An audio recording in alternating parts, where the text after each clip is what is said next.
Kevin Breeding, the city manager for Orlinda, invited Smoky Barn News down for a chat. It was an opportunity for Kevin to go over some of the things affecting Orlinda today. First and foremost is this urban sprawl issue that I think all communities are dealing with.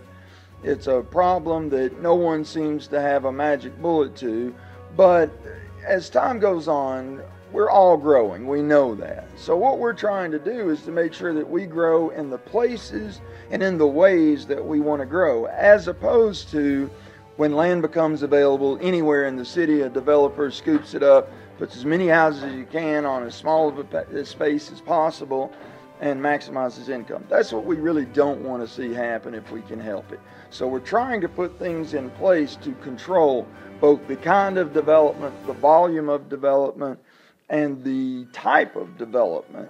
There's a lot of things that can be done, and those are the things that we're actually going to hire some experts, some consultants to come in and help us with. Because while I'm in this field, I'm by no means an expert in the field of urban growth, urban planning. So we're going to have someone to come in and sort of help guide us through the creation of a long-term strategic plan for the city of Orlinda to help us grow the way that we want to grow. Which I would add, by the way, is a little bit different. Orlinda's view on this whole thing is probably different than most cities, in the sense that most governments' central goal is growth. We want to get as many jobs, as many homes, Orlinda is almost, I don't want to say anti-growth, but we like Orlinda the way it is today. And we want to maintain that to the largest extent possible. So we're just going to put things in place that don't necessarily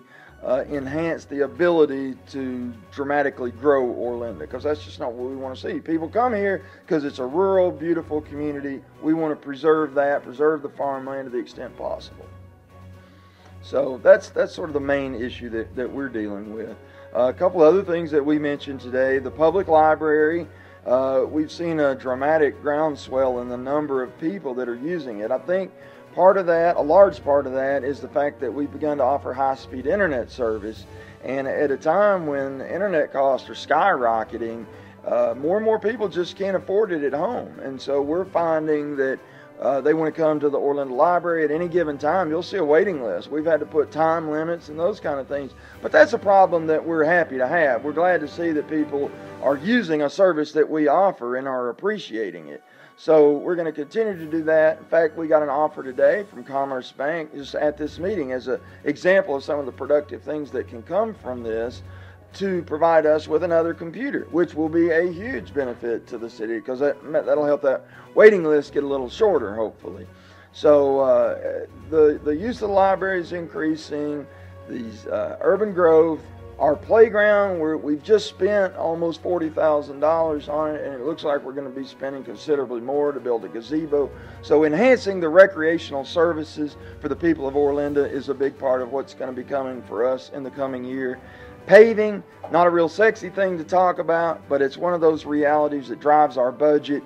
We're looking at the paving of East Robertson Road and Elm Springs Road. Don't know if that'll both get done in the coming year, but it's on our video, on our radar screen. So we will see what happens. And I think that's the majority of things. You only have so much time, and that's what we talked about. Is there anything else on your mind? One other thing there is. Probably the most controversial thing affecting Orlinda and what's driving the conversation in our town currently is the idea of closing the Orlinda polling place, which has previously been located here behind City Hall in the community center. For as long as anyone can remember, that's when you've been able to vote.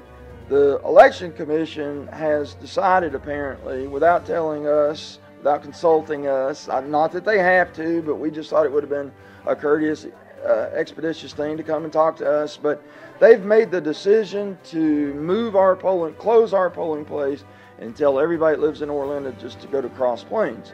So now, if you live inside the Orlinda city limits and you're voting for an Orlinda city commissioner, you have to go to the Cross Plains city limits to do that. And that just seems, it's not something that we agree with.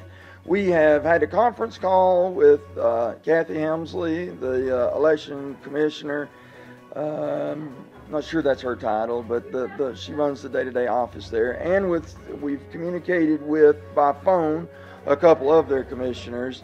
So we hope that maybe they're going to reconsider that decision. We will see how it goes. But right now, we certainly are not happy with their decision. We hope they'll change it. Hope they'll give us an opportunity to have some input, which they haven't until this time. So remains to be seen, but it's important to our people. But that's all I have today. When you're facing a medical emergency, time is critical. Every minute matters.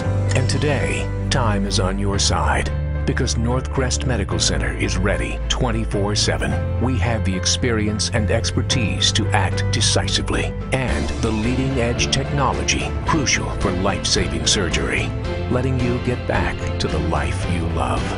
Northcrest Medical Center, bringing exceptional care to our community.